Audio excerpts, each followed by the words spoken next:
Hello and welcome to WrestleZone.com. My name is Harry Kettle and today we are joined by a very special guest. This man is the owner of PCW Ultra, formerly known as Pacific Coast Wrestling. It is none other than Mike Scharnagl. Mike, how are you today?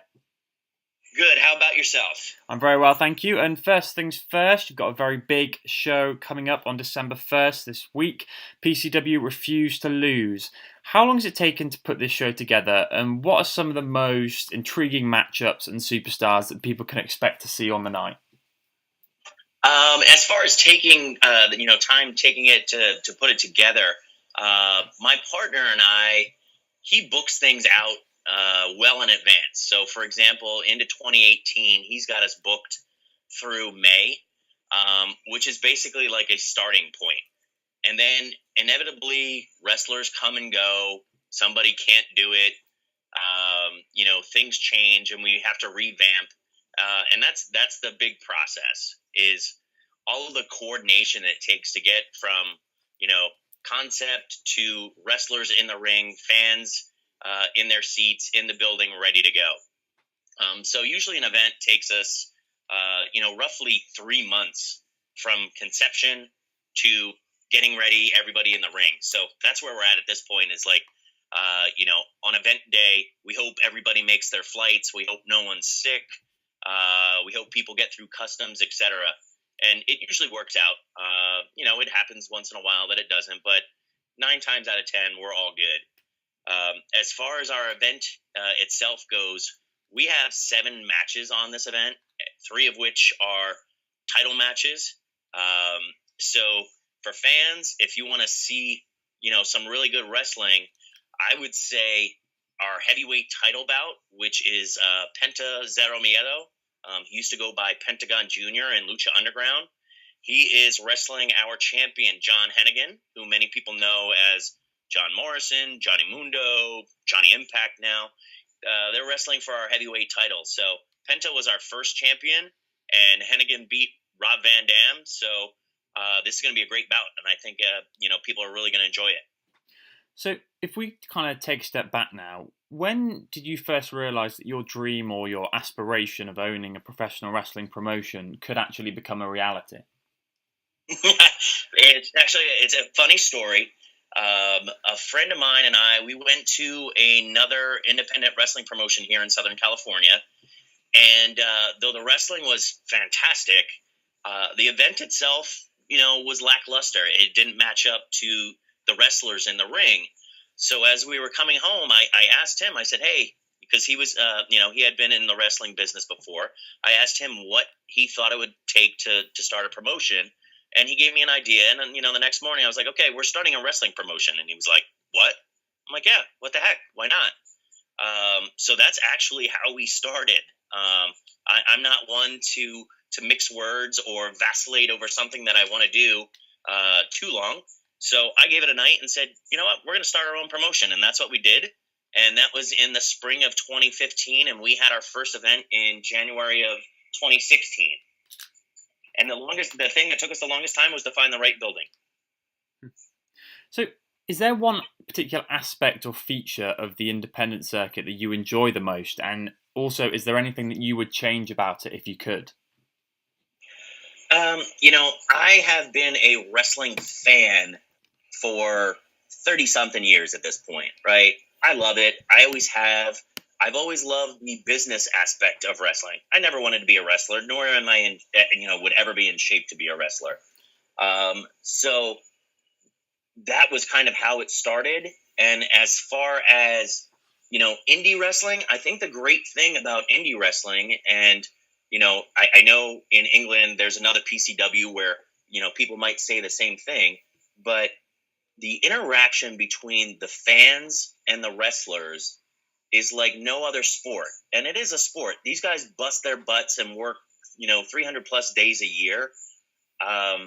You go to a football game or soccer in the UK, you don't get to meet the guys. You don't get to talk to them and hang out. In indie wrestling, you do. So, before an event, during intermission, after an event, our wrestlers are out there talking to fans. Sure, they're selling their own merch, but we have fans that follow our wrestlers around, from Tijuana, Mexico, all the way up to San Francisco. They'll follow guys that they really enjoy, and I think it's that bond between the wrestlers and the fans that makes indie wrestling different from, the WWE, which is very corporate, and you have to say this, you do it this way. These guys are their own workers. They're their own independent workers. They can say whatever they want. So that bond between the fans and the wrestlers, I think the only thing that would be comparable would be NASCAR here in the U.S., where they've let people into the pits and they've met the wrestlers, and that's how NASCAR grew. That's the only thing I can compare it to. So, in terms of your role specifically, how much interaction do you have with the talent themselves? And is that something you've ever had any bad experience with? With the talent? Yeah. My partner basically does all the booking. He handles all the talent. Okay. I make sure they get from point A to point B and they have a place to stay when they're here, etc. And I meet them in the back. But other than that, he runs the show. He runs the back. I run the front. So I make sure fans get there. Fans are happy. They're in their seats. Everybody's safe and ready to go. There's food. There's drinks. The building's paid for, etc. We're really good with that, and we kind of stay in our own lanes. He'll make suggestions to me like, hey, do you ever think we should do this?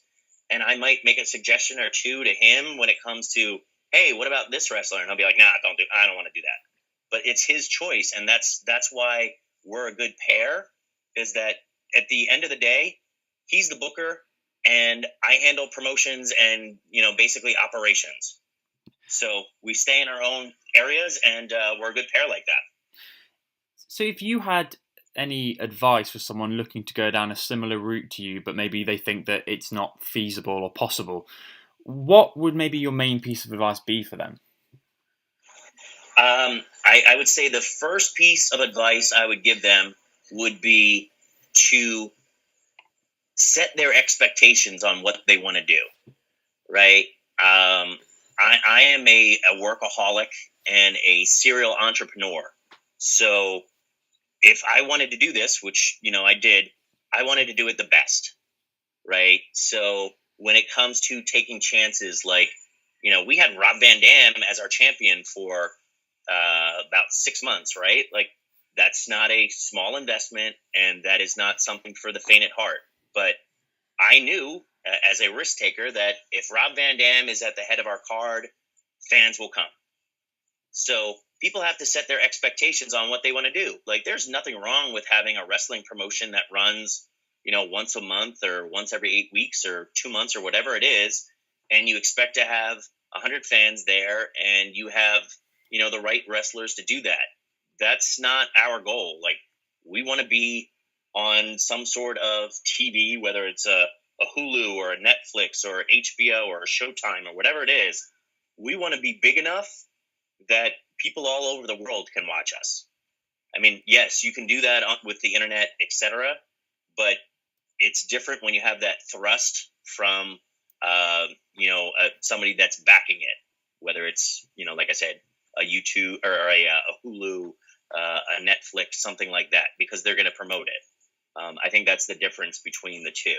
So first thing I would do would be to set your expectations on what you want to do when it comes to wrestling or any other business for that regard. In terms of what you do now then with your output, do you tend to utilize social media and YouTube quite a lot when in terms of getting your kind of product out there? Yeah, I mean, we do everything that, any other business would do, right? Like, yes, social media is a big aspect of it. And, we tend to interact with our fans quite a bit through social media. But then it's just like any other business, right? We do advertising, whether that's television advertising, billboard advertising, street teams, take it from there. Like, we do it exactly like any other business would do it to draw customers to them, right? So that has an expense, and it's one of those things that if you are not of a business acumen, then it's hard to quantify all those things and track them and say, like, okay, if I spend $1 here, it's going to generate this many fans. Let's do that. You see if it works. And then if it does, you do more of it. And if it doesn't work, you stop doing it. And it's a constant change on what we do, because sometimes people are watching more TV and you have to do more TV ads. And sometimes they're out, here in Southern California, they're at the beach, and our street team is at various events, whether it's volleyball events or, they do a lot of, kind of the Mountain Dew basketball events in like Venice and whatnot here. Maybe we have more people there. It's a constant change, and it's rolling with those changes. And finally, it's going to sound like a bit of a loaded question, but we like to ask it to everyone that comes on. What do you think the next 18 to 24 months have in store for PCW Ultra? Well, I could see us in more than Los Angeles at that point. And whether that means somewhere other in Southern California, Las Vegas, Arizona, Texas, who knows? But I could definitely see us having other events in some other location. That would be the first step. The second step would be where we're definitely going to be on some sort of platform, online, so that you can watch us on iPay-per-view.